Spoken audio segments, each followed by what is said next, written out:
Aula para o nono ano sobre agora o continente europeu. Tá? Então tem o continente europeu aqui. A Europa atual ela é formada por aproximadamente 50 países independentes. Então uma coisa comum dentro da Europa é a chamada micronação. País muito pequeno, por exemplo, o Vaticano, localizado bem nessa parte aqui. Tá? O Vaticano é um país localizado dentro de um bairro da cidade de Roma.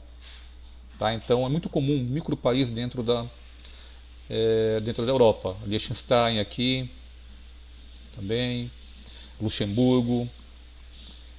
Então, país muito pequeno. Tá? Bom, onde se localiza a Europa? Então, olhando aqui o planisfério, nós temos aqui paralelo do Equador, que separa a Terra do hemisfério norte e hemisfério sul, e aqui meridiano de Greenwich, que divide a Terra na parte leste e aqui na parte oeste. Então, observando o mapa aqui, a imagem está meio ruinzinha, dessa parte aqui é o continente europeu. Tá? Então, a Europa ela está localizada dentro da parte norte do planeta, então toda ela no norte do planeta, e grande parte da Europa dentro do hemisfério oriental. Então, olha aqui, ó, hemisfério oriental. Então, Europa, hemisfério oriental, a maior parte dela, e um pedacinho da Europa dentro do hemisfério ocidental. Outra coisa, todo o continente europeu está localizado dentro da chamada região temperada do planeta. Tá? Ou melhor, a maior parte dele dentro da região temperada do planeta e um pedacinho da Europa localizada dentro da região polar norte. Tudo bem? Bom, sobre os climas da Europa então. Então muita gente liga a imagem da Europa a uma região fria, coberta por neve, coberta por pinheiro, mas a realidade não é bem assim. Tá? Então a realidade europeia é muito diferente disso aí. Então o que eu tenho aqui? Eu tenho cada cor representa um clima diferente dentro da Europa. Então aqui no norte do continente é o clima polar, então temperatura baixa a maior parte do ano. O laranjinha aqui, que é o clima mediterrâneo, esse clima aqui tem uma característica importante. Está vendo um pedacinho da África aqui? Então aqui é o norte da África coberto pelo deserto do Saara. Então o clima mediterrâneo da Europa ele é marcado por alta temperatura no verão, chegando até quase 50 graus durante o verão. Muita gente morre nessa área devido a muito calor. É um verão muito quente, com pouca chuva, então incêndio também é muito comum nesse período, durante o verão. E o inverno, a temperatura diminui um pouquinho e já chove um pouco mais. Tá? Então esse clima aqui é o clima mediterrâneo, é um clima quente dentro da Europa. É mais quente nessa região aqui no verão do que no Brasil. Então todo ano morre muita gente com essa alta temperatura aqui do clima mediterrâneo. Clima temperado oceânico. Então toda essa parte verdinha clara aqui na Europa, ela é influenciada pelo Oceano Atlântico. Tá? Principalmente, a gente vai ver um pouco mais adiante aí, influenciado principalmente pela chamada corrente do Golfo. O que é uma corrente marítima? O que seria essa corrente do Golfo aí?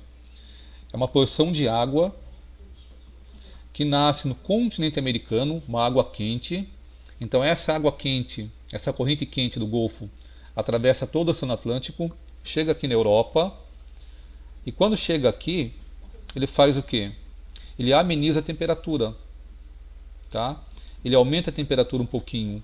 Então se não fosse essa corrente do Golfo, a temperatura nessa parte verde do mapa aqui, ela seria muito mais baixa do que é hoje. Então a corrente traz calor para a região e chuva também. Tá bom? Aqui no centro da Europa, região central aqui, já aparece o clima temperado continental. Então esse clima temperado continental aqui, ele é marcado por temperatura muito baixa durante o ano. Por quê? Como ele fica no interior da Europa, essa região interiorana, a água do oceano ela não consegue influenciar a temperatura na região nem a quantidade de chuva. Então aqui no meião é uma temperatura muito baixa no inverno e também muito seco, porque o mar não influencia. No temperado oceânico não. No temperado oceânico a temperatura ela é um pouco mais agradável durante o verão e com mais chuva também. Por quê? Porque o mar acaba influenciando na temperatura e na quantidade de chuva. Tá? O marrom é o clima de alta montanha, sobretudo nessa regiãozinha aqui, né? Então aqui temos os Alpes, né?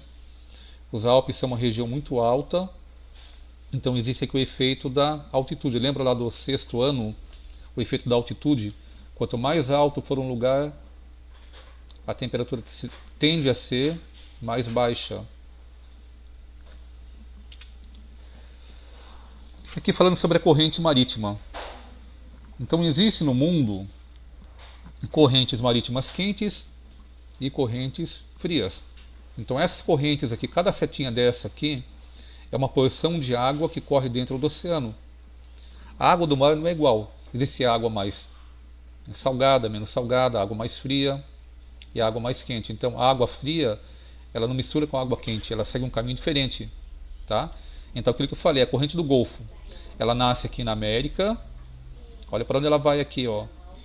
Então ela acaba indo lá para a Europa, levando água quente para o continente. Então interfere na temperatura. Olha o Brasil aqui também. Temos correntes quentes aqui. E olha aqui, ó. O azulzinho aqui é água fria. Essa corrente aqui, que sai aqui da Antártida e chega até a África, acaba criando deserto na África. Então, nessa parte tem o deserto do Kalahari na África, ele é criado por causa dessa água fria. Porque a água fria, ela tem dificuldade para evaporar. A água quente evapora com facilidade, a água fria não. Então, mesmo estando próximo do mar aqui, nessa área da África tem um deserto, porque a água gelada não evapora. A água não evaporando não forma nuvem. Sem nuvem não tem chuva, então forma deserto nessa região aqui. Então essas correntes aqui, elas influem muito no clima do planeta, sobretudo no clima aqui da Europa. Tá?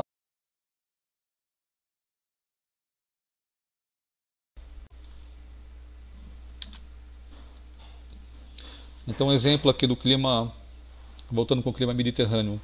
Olha o termômetro em Sevilha, na Espanha, 48. Então é muito mais quente do que a temperatura verificada aqui no Brasil. Então quebra um pouquinho aquela ideia que toda a Europa é um continente gelado, frio. Tá? Tem parte da Europa que realmente é muito frio, mas a parte sul do continente não, é muito mais quente do que aqui. Tá? Então isso aqui é uma paisagem já do norte da Europa, lá do clima polar no norte da Europa. Aqui também, gente, é uma coisa comum no norte da Europa, é a chamada aurora boreal. Esse monte de luz brilhando no céu durante a noite. O que a aurora boreal é? É um fenômeno físico e químico que ocorre quando os ventos solares, então a radiação do Sol chega, bate na atmosfera da Terra, acaba reagindo, criando há uma reação química e física e acaba criando essas ondas luminosas no céu do norte da Europa, lá na região polar da Europa. Tá? Bom, relevo e a hidrografia da Europa. Então eu tenho esse mapa aqui, já viram que esse mapa é o mapa hipissométrico. É o mapa que representa a altitude do relevo. Então cada cor no mapa é uma altura, uma altitude diferente. Então o verde claro é região um pouco mais plana, o verde escuro é depressão, tá? O laranja claro já é o relevo um pouco mais alto, e quanto mais tom de laranja avermelhado ou marrom é a parte mais alta do relevo. Então verifica o seguinte, que grande parte do relevo europeu, boa parte dele, é formado por terras baixas, tá? As planícies europeias. Então veja bem, se o relevo é plano, consequentemente a hidrografia da região também será uma hidrografia suave, um conjunto de rio que passa pela região sem queda de água. Então, quando o rio ele não tem queda de água, ele é adequado para navegação. Ele vai ser ruim para gerar energia elétrica, por quê? Para gerar energia elétrica tem que ter queda de água. Se o rio não tem queda de água, para gerar energia é ruim. Agora, para navegação, isso vai ser ótimo. Então, todo o continente europeu, praticamente todo ele é interligado por canais. Então, existem hidrovias ligando um país ao outro, e por essa hidrovia, ou por essas hidrovias, eles acabam transportando grande parte da riqueza europeia. Então, é comum na Europa o transporte por hidrovia, transportar carga e gente através de rio, tá? Porque o rio favorece isso aí. O relevo favorece esse tipo de transporte. Outra coisa importante, a agricultura europeia, embora a Europa seja um continente industrial, também é um continente que produz muito material agrícola. Então essa agricultura europeia, ela é praticada principalmente dentro dessa planície aqui, dessa parte mais baixa, porque o solo dessa região é um solo rico e também é um solo suave. E quanto mais alto for o relevo, pior será para a agricultura. Então, relevo plano, um relevo em uma terra fértil, favorece a agricultura dentro da Europa. Tá? Então, voltando aqui para a hidrografia, o principal rio, o maior rio do continente europeu é o rio Volga. Olha o transporte aqui, ó. Então, o relevo plano é igual ao rio sem quedas de água, ótimos para navegação e transporte de mercadoria por dentro do rio. Bom, eu falei sobre depressão ali, que a parte verde escura no mapa significa depressão. O que é uma depressão? Depressão, lembrando lá do ano anterior, é uma região mais baixa do que o relevo da região. Dentro da Europa, nós temos aqui, todo mundo conhece como Holanda. Tá? Não é Holanda não, é Holanda. Na verdade, o nome do país, o nome verdadeiro do país é Países Baixos. Então, Países Baixos aqui, nessa região, ele fica dentro de uma depressão. É uma área mais baixa do que o relevo que a cerca. E aí tem um problema. Como fica próximo ao mar aqui, quando o nível do mar sobe, a maré sobe, grande parte da Holanda ou do Países Baixos era invadido pela água. Tá? O que eles fizeram então para tentar fugir disso aí, para tentar evitar esse problema?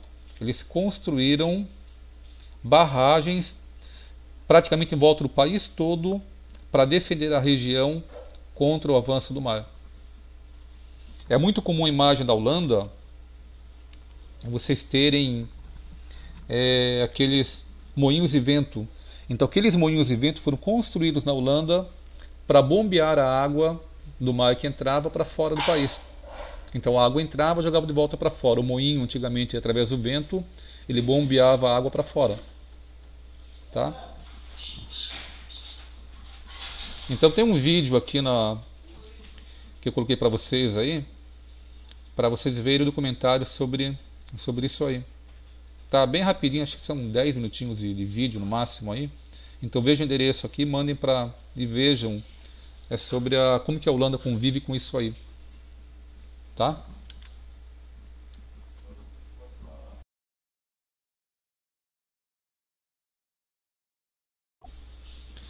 E para nós terminarmos aí, sobre agora a vegetação do continente europeu. Então, como a Europa tem um clima variado,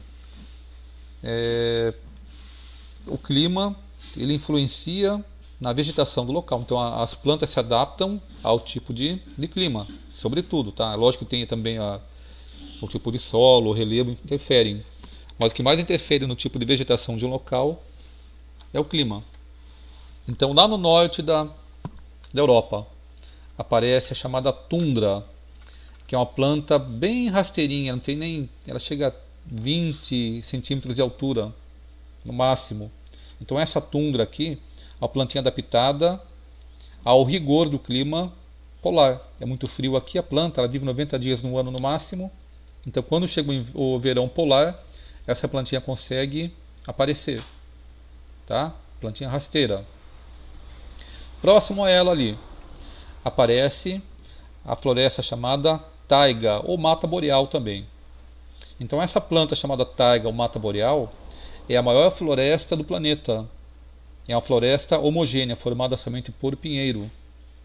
Muita gente acha que a mata amazônica é a maior mata do mundo, não é. A mata amazônica é a maior mata tropical do mundo. A taiga, em tamanho, ela é muito maior do que a mata amazônica. Então a floresta é formada por pinheiro. Tá, também adaptada, tem um formato triangular, a folha em formato de agulha para não ser prejudicada pela neve que cai na área. Mata temperada. A mata temperada aqui, ela é influenciada pelo clima temperado oceânico.